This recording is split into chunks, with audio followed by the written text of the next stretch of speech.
नमस्कार दोस्तों, the champions IAS academy के यूट्यूब चैनल पे आपका स्वागत है।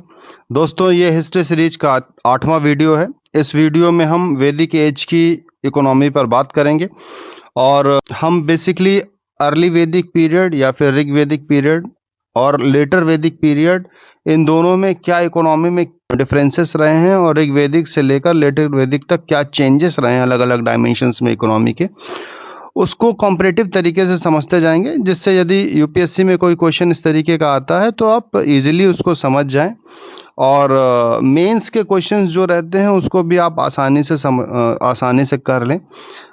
बेसिकली आप देखेंगे तो यूपीएससी जनरली कॉम्परेटिव स्टडी वैदिक एज में पूछता है कि किस तरीके से क्या परिवर्तन अर्ली वैदिक पीरियड से लेकर लेटर वैदिक पीरियड तक रहे हैं। तो चलिए देखते हैं, शुरू करते हैं वीडियो में। पहला जो हमारा फीचर है वो है इकोनॉमी। देखिए, आप पहले से ही जान रहे हैं, इसके पहले की वीडियो जो हमने वैदिक एज पे बनाए हैं, वीडियो संख्या 6 और 7, उसमें आपको बेहतर तरीके से बताया गया है कि अर्ली वैदिक पीरियड जो था उसमें जो इकोनॉमी थी वो बेसिकली पेस्टरल इकोनॉमी हुआ करती थी, कैटल बेस्ड इकोनॉमी थी। लोग जो है अपनी प्रॉस्पेरिटी गाय की संख्या के आधार पर तय करते थे और गाय ही उनकी इकोनॉमी का मुख्य आधार थी। तो देखिए, पेस्टरल इकोनॉमी है, कैटल रियरिंग मेन ऑक्यूपेशन है उस टाइम पे, और जो मेजर ऑफ वेल्थ है वो भी गाय है। आप भी अब देखेंगे गांव में कई लोग, जो पुराने लोग हैं, वो आपके घरों में जानवरों की संख्या के आधार पे आपकी प्रॉस्पेरिटी नापते हैं। अगर आप गांव क्षेत्र से जुड़े हुए हैं तो इस चीज़ को बेहतर तरीके से समझ रहे होंगे। बेसिकली जो कैटल होते थे वो एसेट होते थे पुराने ज़माने में। इवन अर्ली ऋग वैदिक काल से लेकर अभी तक चला आ रहा था, जब तक कि मटेरियलिस्टिक जो इकोनॉमी नहीं डेवलप हुई थी। लेटर वैदिक एज में आप देखेंगे कि जो चीफ सोर्स ऑफ इनकम होगा, चीफ सोर्स ऑफ इकोनॉमी होगा, वो एग्रीकल्चर हो जाएगा। और एग्रीकल्चर का जो विकास होगा वो बेसिकली दो चीज़ें आप देखेंगे यहाँ पर आके। पहला, एक तो आयरन जो है वो इम्पोर्टेंट रोल प्ले करेगा, और दूसरा है पैडी कल्टीवेशन। क्या था? जो धान लगाने की कला थी। पहले क्या होता था कि धान को ऐसे छिटक देते थे और उसके बाद धान उगाता था। लेटर वैदिक आते आते पैडी कल्टीवेशन की ट्रांसप्लांटेशन शुरू हो जाएगी। ट्रांसप्लांटेशन का मतलब है कि पहले धानों को छिड़का जाएगा, उससे जो धान निकलेगा, उग आएगा, उसको फिर दूसरी जगह पर, ज्यादा फर्टाइल जगह पर ले जाकर, पहले से बनाए हुए बेड पे ले जाकर उसको लगाया जाएगा, जिससे उपज ज्यादा होगी। तो आप देखेंगे कि जो लेटर वैदिक पीरियड है वो बेसिकली उसकी एग्रीकल्चर इकोनॉमी के ग्रोथ के दो बड़े कारण रहे। पहला तो आयरन का और दूसरा पैडी कल्टीवेशन का यूज। ट्रेड और कॉमर्स में देख लेते हैं। ऋग वैदिक एज में बहुत मीगर एविडेंस ट्रेड और कॉमर्स का मिलता है। प्राइवेट प्रॉपर्टी लगभग नहीं के बराबर होती थी। जो भी प्राइवेट प्रॉपर्टी होती थी वो बेसिकली कैटल्स होते थे उनके। और हालांकि फिर भी एक करेंसी है जिसका नाम है निस्क, ये प्रोटो करेंसी है, वो कहीं कहीं यूज हुआ है, लेकिन ये उसको करेंसी पर्पस में यूज करते थे या कुछ उसका डिफरेंट पर्पस था, ये अभी तक क्लियर नहीं है। लेटर वैदिक आते आते जो कम्युनली ओन्ड की जाएगी। कम्युनली ओन्ड का मतलब है कि सारे लोग मिल के ओन्ड करेंगे, लेकिन कुछ जगह प्राइवेट प्रॉपर्टी का भी जिक्र आएगा। प्राइवेट प्रॉपर्टी का मतलब है कि किसी व्यक्ति द्वारा निजी उपयोग के लिए उस प्रॉपर्टी को ओन्ड करना या प्रयोग करना। और ये ज़्यादातर जो होते थे गृहपति, घरों के जो स्वामी होते थे, परिवार के जो मुखिया होते थे, उनके नाम पर होती थी। बार्टर सिस्टम अभी प्रेवलेंट है, लेकिन निस्क नाम का जो आपने प्रोटो करेंसी देखी थी, उसकी जो यूज़ है वो फ्रिक्वेंट यूज़ होने लगेगा। श्रेष्ठी जो होते थे, श्रेष्ठी बेसिकली मान के चलिए डिफरेंट ऑक्यूपेशन के एक यूनियन टाइप के आप उनको मान सकते हैं। जैसे कि व्यापार मंडल होता है, आप शहरों में अगर रह रहे हैं तो आप व्यापार से जुड़े हुए हैं तो आपको बेहतर तरीके से पता होगा। अलग अलग ऑक्यूपेशन के व्यापार मंडल बना लेते हैं, अलग अलग क्षेत्रों में इसको बना लिया जाता है, जिससे कि जो पारस्परिक हित है, म्यूचुअल जो इंटरेस्ट हैं, वो प्रोटेक्टेड रहें।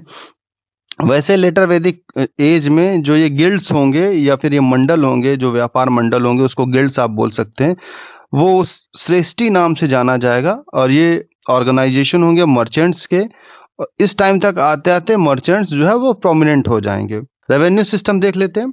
कोई रेगुलर रेवेन्यू सिस्टम नहीं है। टैक्सेशन का अभी कोई रेगुलर आधार ऋग्वेदिक टाइम पे नहीं है। एक वॉलेंटरीली ट्रिब्यूट है, बलि जिसको बोलते हैं, तो या फिर दूसरा जो है, अगर युद्ध होता है जिसको जो मैक्सिमम युद्ध जो होते थे वो कैटल्स के लिए होते थे, तो उस युद्ध में जीते हुए जो कैटल्स होते थे वो एक तरीके का सोर्स ऑफ रेवेन्यू होता था।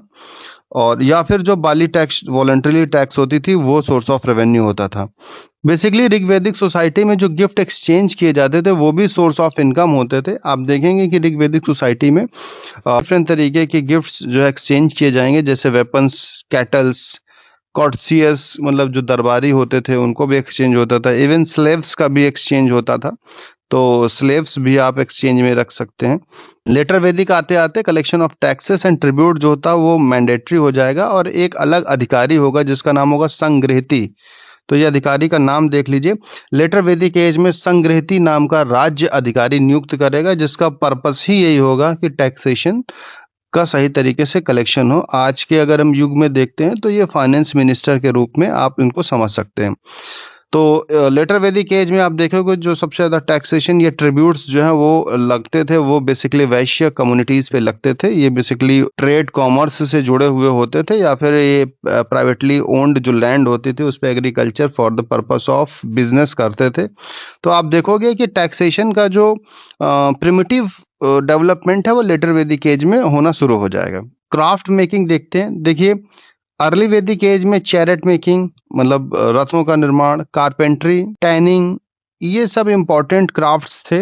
इसके अलावा लोग कॉपर्स का यूज करते थे, लेकिन अर्ली वैदिक एज में आयरन नहीं था, ये प्रेजेंट नहीं था। इस चीज को आपको ध्यान रखना होगा।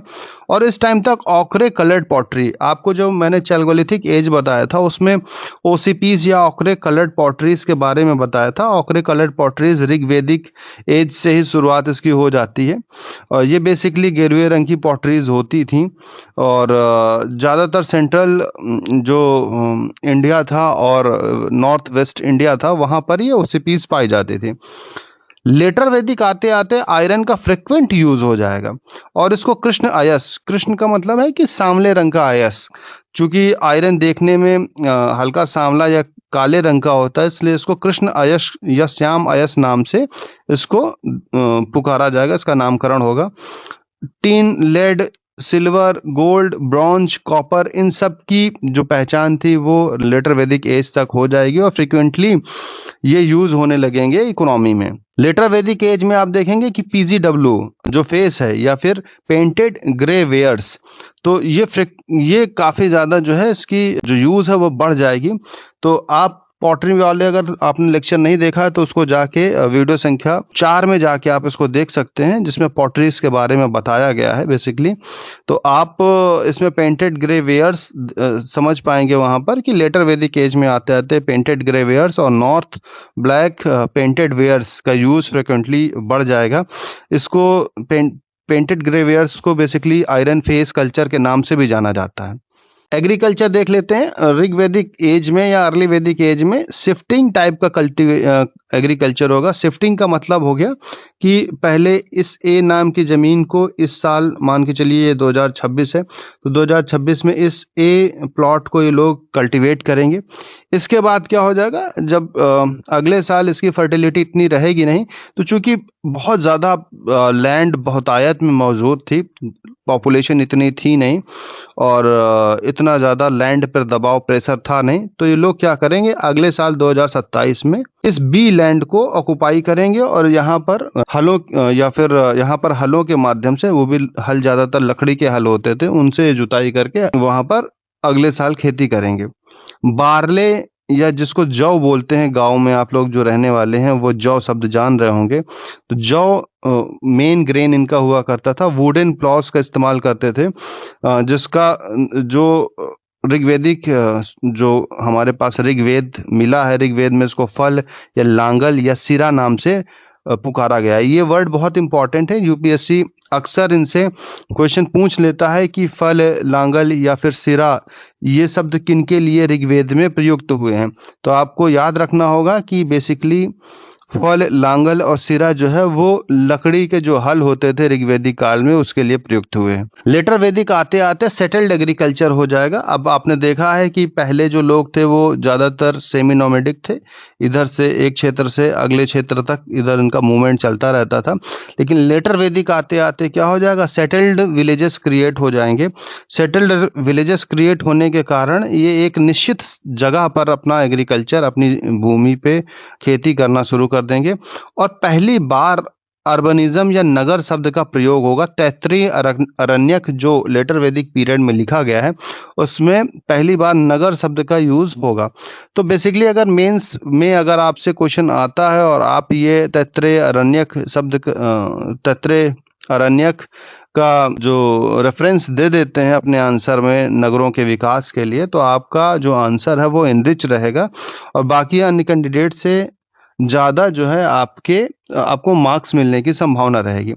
मिक्स्ड फार्मिंग बहुत प्रचलित थी यहाँ पर। मिक्स्ड फार्मिंग का मतलब यह है कि कल्टीवेशन भी होगा, साथ में खेती भी होगी और जानवर कैटल्स का पालना भी साथ में होगा। गांव में अभी भी आप देखते होंगे, जो किसान परिवार से आने वाले बच्चे हैं वो जानते होंगे कि खेती के साथ साथ जो है वो घरों में जो जानवर पाले जाते हैं उनको भी इकोनॉमिक यूज होता है और for the purpose of economic welfare जो किसान होते हैं उन कैटल्स को बेचते खरीदते रहते हैं। कुछ अनाज देख लेते हैं। राइस को व्रीहि नाम से जाना जाता था लेटर वैदिक पीरियड में। गेहूं को गोधूम नाम से जानते थे। तो ये स्टेपल डाइट्स के रूप में इस्तेमाल होने लगे थे। तो राइस और जो व्हीट है, गेहूं और चावल, ये लेटर वैदिक एज में सोसाइटीज का स्टेपल डाइट हो गया था। आप ऋग्वेद में देखेंगे तो फिर वहां पर आपको जौ मिलेगी, लेकिन लेटर वैदिक एज में आपको चावल और गेहूं आ जाएगा। ये मैंने आपको बताया। ओसीपीज का मतलब है गेरुआ रंग के जो बर्तन होते थे, पॉटरीज होती थी। तो ओसीपीज ये हैं जो अर्ली वैदिक पीरियड की पॉटरीज हैं। और ये आपको पॉटरीज जो दिख रही है वो पेंटेड ग्रे वेयर है, ये जो है वो लेटर वैदिक की पॉटरीज है। तो इस तरीके से दोस्तों हमने इकोनॉमी जो वैदिक एज की थी उसको बेहतर तरीके से समझ लिया है। हम होपफुल हैं कि जो भी इकोनॉमिक्स के इम्पोर्टेंट फैक्टर्स रहे होंगे वो आपको बेहतर तरीके से समझ में आ गए होंगे और यदि यूपीएससी कोई क्वेश्चन इनसे पूछता है तो आप